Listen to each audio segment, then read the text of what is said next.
Buenos días. Vamos a hablar acerca del cerebelo. Entiéndase que el cerebelo es una estructura ubicada en la fosa posterior. ¿Qué es la fosa posterior? Es un compartimento que está en la parte posterior inferior del cráneo, que está limitada hacia arriba por la tienda del cerebelo y circunscrita por los demás huesos de la región occipital o del hueso occipital. Tiene un agujero, que es el agujero magno o occipital, y esa tienda del cerebelo tiene una incisura, una abertura que permite la comunicación del tronco encefálico con el resto del diencéfalo. Hacia atrás de la protuberancia y del bulbo raquídeo, formando parte embriológicamente hablando del metencéfalo, se encuentra el cerebelo. Ahora bien, el cerebelo, para hablar acerca de la importancia funcional, eh, tenemos que por un lado el cerebelo recibe impulsos somatosensoriales de la médula espinal, recibe impulsos motores voluntarios de la corteza cerebral y recibe estímulos que tienen que ver con el equilibrio y que están en relación con los núcleos vestibulares desde el punto de vista funcional. En sí tiene una función coordinadora incluso de la planificación de un movimiento. Un movimiento tiene que tener un despegue ideal, con un buen tono, con una buena coordinación del movimiento, con una exactitud en la terminación de ese movimiento. Tiene que ver mucho lo que es la plasticidad y la cadencia de un movimiento. Diríamos por otro lado que el cerebelo forma parte del sistema extrapiramidal, ¿no? Y que el sistema motor en sí, la calidad de un movimiento está determinado por el equilibrio que exista entre dos fuerzas, una que es la voluntaria o la córtico-espinal y otra que es la involuntaria o el sistema extrapiramidal, a la cual en gran parte se pertenece el cerebelo. Ahora, por lo tanto, cuando existe un daño en el cerebelo, en sí no se altera la percepción sensorial ni la fuerza muscular. En vez de ello se provoca una falta de coordinación de los movimientos oculares y de las extremidades, así como desequilibrio y disminución o falta del tono muscular. ¿Ya? No es que se pierde la fuerza en sí, no es que origina invalidez motora o parálisis. Eh, para tener un concepto bastante claro de la anatomía del cerebelo,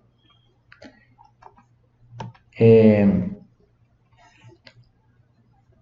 vamos a considerar que el cerebelo está distribuido en tres lóbulos. Estos lóbulos van a estar separados por cisuras transversas. Una es la cisura primaria, que va a separar el lóbulo anterior del lóbulo posterior, ¿no? Más o menos aquí a esta altura, este es el lóbulo anterior y todo esto acá es el lóbulo posterior. Y otra fisura transversa, que en este caso sería la fisura posterolateral, que le estaría individualizando a esta altura del lóbulo flóculo nodular. Por lo tanto, el cerebelo, desde este punto de vista de anatomía básica, podríamos dividirlo en tres grandes lóbulos: un lóbulo anterior, un lóbulo posterior y el lóbulo flóculo nodular. Eh, Acá citan pues que el cerebelo se distingue en dos hemisferios separados por la agrandamiento en forma de banda longitudinal medial denominada vermis. Vermis porque simula un gusano, ¿no?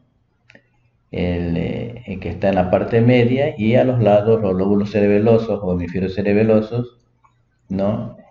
Cada región del vermis, y debido a cisuras transversales se corresponden con regiones respectivas de los hemisferios cerebelosos.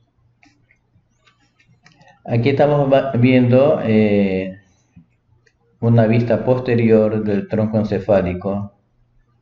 Esto sería el dorso del mesencéfalo, glándula pineal, ambos tálamos, uno y otro lado.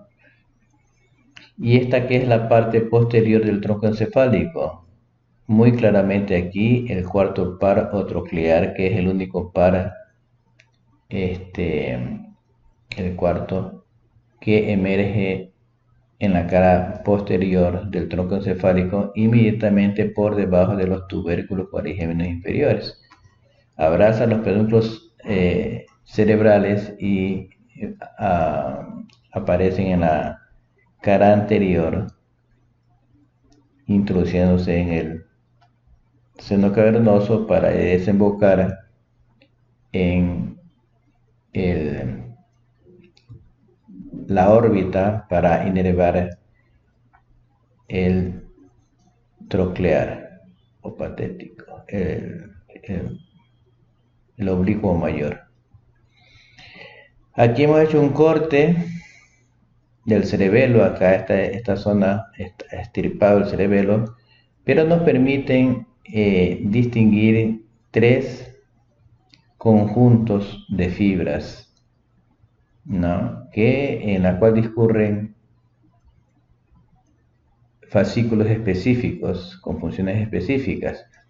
Este que correspondería al pedúnculo cerebeloso superior, el de acá al pedúnculo cerebeloso medio más grande, y el pedúnculo cerebeloso inferior. Podemos aquí ver el piso del cuarto ventrículo, en el que se distingue muy claramente la eminencia teres. Les recuerdo que no es otra cosa que la manifestación externa del núcleo del sexto par o motor ocular externo, rodeado de la fibra del facial. Ya, este es el piso del cuarto ventrículo o fosa romboidea. Aquí podemos apreciar la cara dorsal del cerebelo y la cara inferior o ventral del cerebelo, ¿no?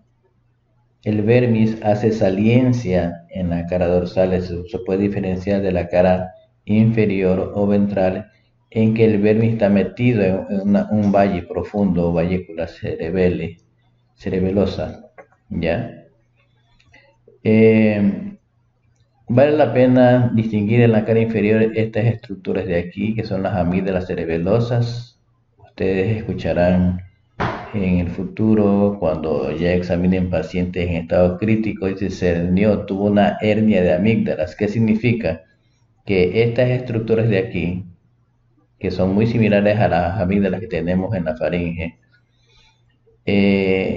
están rodeando o ubicadas en la parte posterolateral del bulbo raquídeo, y cuando desciende por exigencias de presión superior, desciende esta estructura en el agujero magno, las amígdalas van a comprimir el bulbo raquídeo, donde se encuentran centros cardionemoentéricos, y se originará un paro cardiorrespiratorio irreversible.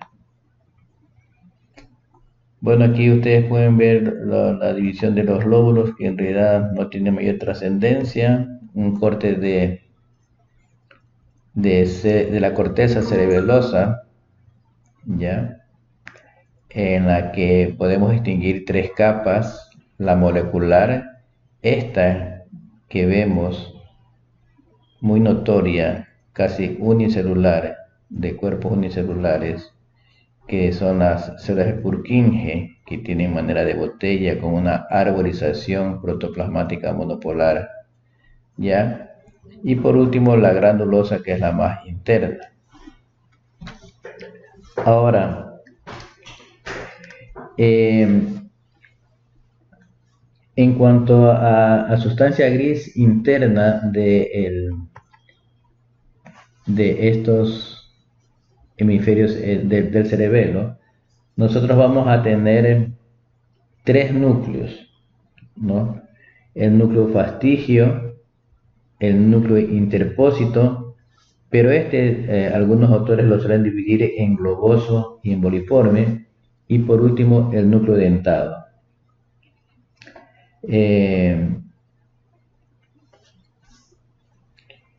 Existe otra diferenciación o clasificación de regiones funcionales del cerebelo, pero en este caso se lo hace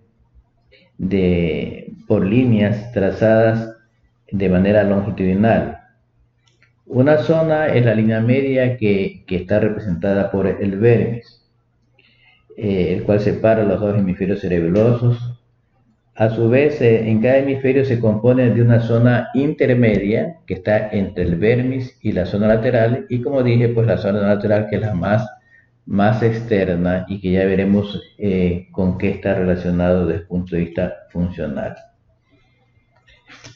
Aquí podemos apreciar un corte macroscópico sagital del cerebelo. Este es el vermis, ¿no? Acá podemos ver una serie de estructuras, entre las que distingue aquí la amígdala cerebelosa, ¿ya? Este es el denominado árbol de la vida, me han dicho así, con una serie de... Aquí podemos ahora considerar que en el cerebelo existen vías, lógicamente, que relacionan el cerebelo con otras estructuras. Esas estructuras son principalmente la corteza cerebral, la médula y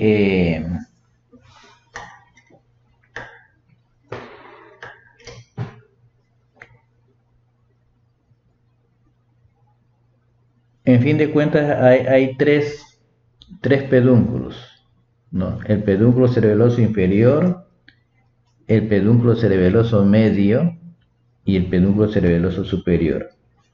El pedúnculo cerebeloso inferior, ¿no?, es aquel que procede de estructuras medulares y vulvares inferiores, y que está formado principalmente por vías aferentes, es decir, por vías que llegan al cerebelo, ¿ya?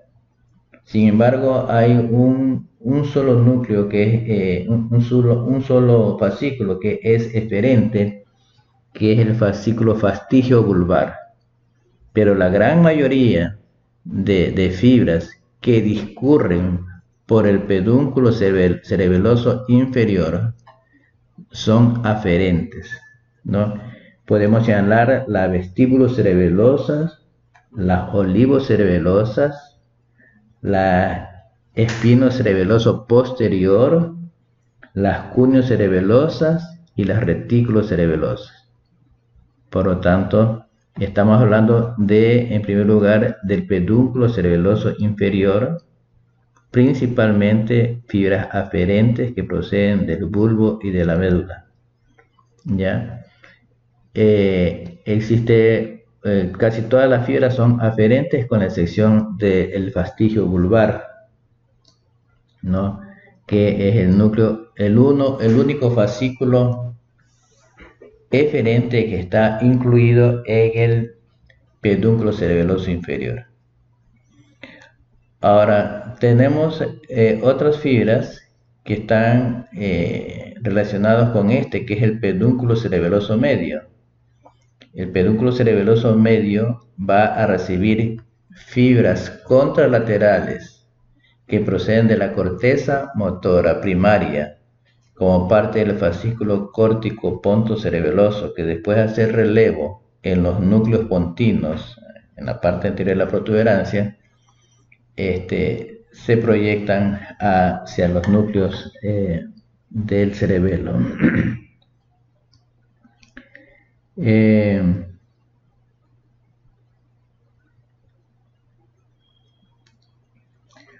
El pedúnculo cerebeloso superior, denominado también brachium conjuntivum,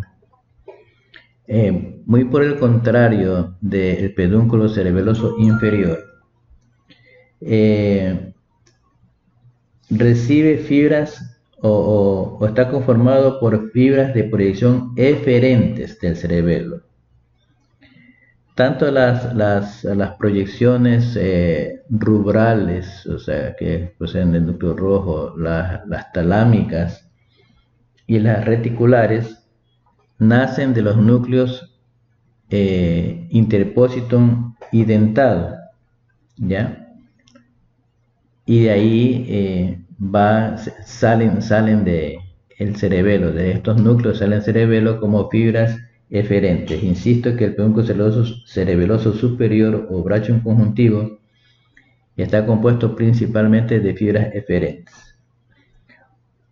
Hay sus excepciones de pequeños ramos, como un ramo importante que es de fibras aferentes, como es el espino cerebeloso anterior y las proyecciones trigémino-cerebelosas y tecto-cerebelosas, ¿ya? Por lo tanto, hemos considerado que el cerebelo tiene vías aferentes, eferentes, y que para fines anatómicos didácticos lo hemos dividido en 3 fascículos o 3 pedúnculos cerebelosos: pedúnculo cerebeloso inferior o cuerpo restiforme, pedúnculo cerebeloso medio o brachium pontis y pedúnculo cerebeloso superior o brachium conjuntivum. El pedúnculo cerebeloso inferior es principalmente aferente, recibe fibras que proceden tanto del bulbo raquídeo como de la médula espinal, con la excepción del espino cerebeloso posterior, que es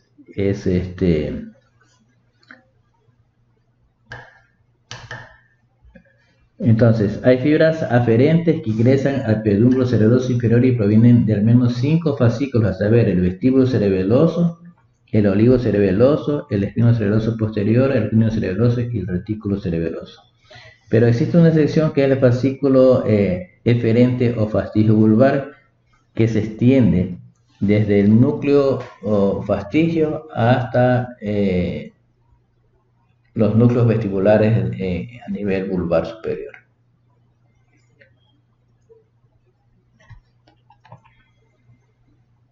Estas son las vías de los fascículos espinocerebelosos que ya hemos analizado anteriormente.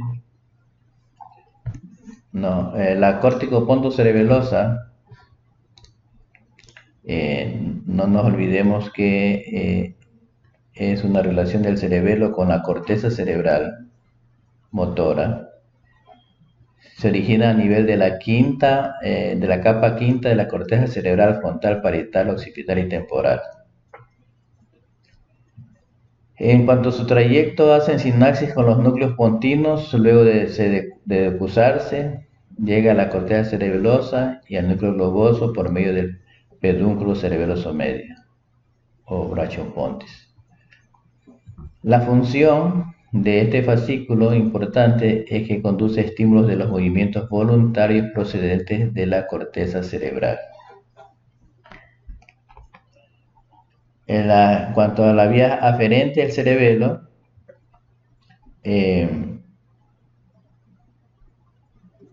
y considerando la vía cerebelo olivo cerebelosa, Su origen se proyecta del núcleo olivar inferior del lado opuesto y discurre por el cuerpo restiforme. Yo ya les había dicho que las vías aferentes, que el pedúnculo cerebeloso inferior o cuerpo restiforme recibe principalmente fibras aferentes que proceden del bulbo y de la médula espinal, y este es uno de ellos, que es la cerebro olivocerebelosa. La córtico reticulocerebelosa, origen corteza cerebral sensitivo motor, trayecto descendente para terminar en la formación reticular del puente y bulbo del mismo lado y del lado contrario. Función, relación del globo pálido con la corteza neocerebelosa. Siguiendo con las vías aferentes del cerebelo, aquellas que se van a conglomerar en el denominado pedúnculo cerebroso inferior, tenemos la vía espinocerebelosa anterior, la espinocerebelosa posterior, la vía cuneo-cerebelosa y la vía del nervio vestibular. Las vías eferentes del cerebelo son principalmente determinadas por aquellas que discurren por el pedúnculo cerebroso superior, vía globoso emboliforme rubral, vía dentotalámica, vía fastigio vestibular, vía fastigio reticular.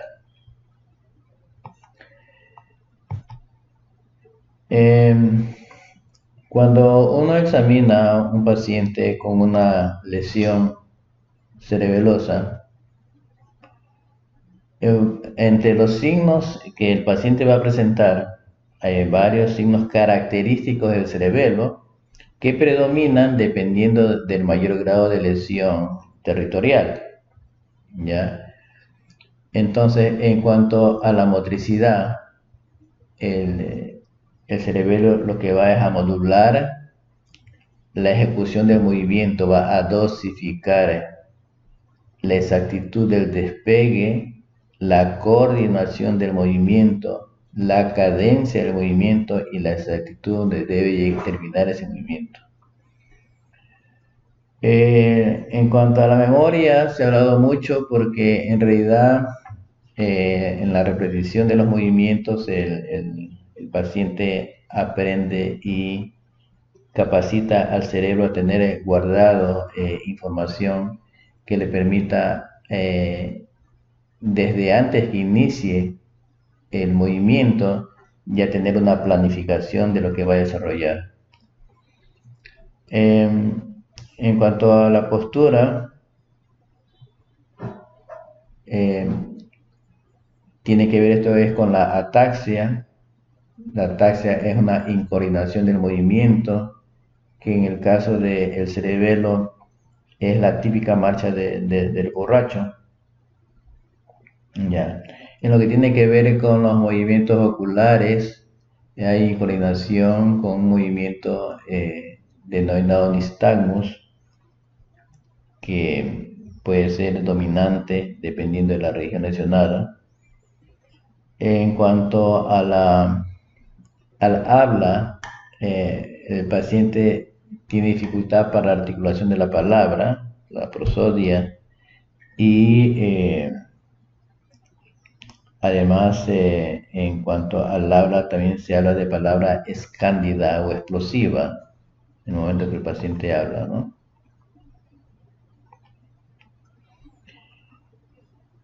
En la disdiadococinesia, el paciente, uno puede hacer ciertos movimientos rápidos, coordinados de inversión, pero en realidad el paciente con una lesión cerebelosa pierde esa capacidad. Hay una disminución del tono, pero no del tono de la extremidad en sí como tal, sino del tono muscular. Se palpa el músculo y el tono está disminuido. Ya hablé sobre el tipo de ataxia y sobre el trastorno del habla. Debo recordar también que el cerebelo está irrigado por el sistema vértebro-basilar, ¿ya? el sistema, digamos que el encéfalo en sí está irrigado por dos sistemas, los dos tercios anteriores y superiores por el sistema carotídeo y el tercio posterior inferior por el sistema vértebro-basilar. El cerebelo está a cargo del sistema vértebro-basilar que se nace en las vertebrales a su vez nacen de las subclavias, ¿ya? Forman el tronco de la basilar y de ahí emite tres ramificaciones. Una que es la cerebelosa superior, otra que es la cerebelosa anteroinferior y otra que es la cerebelosa posterior-inferior, ¿no? Las cuales, por medio de una serie de anastomosis, van a dar irrigación a este órgano que es el cerebelo. Hasta ahí llegamos.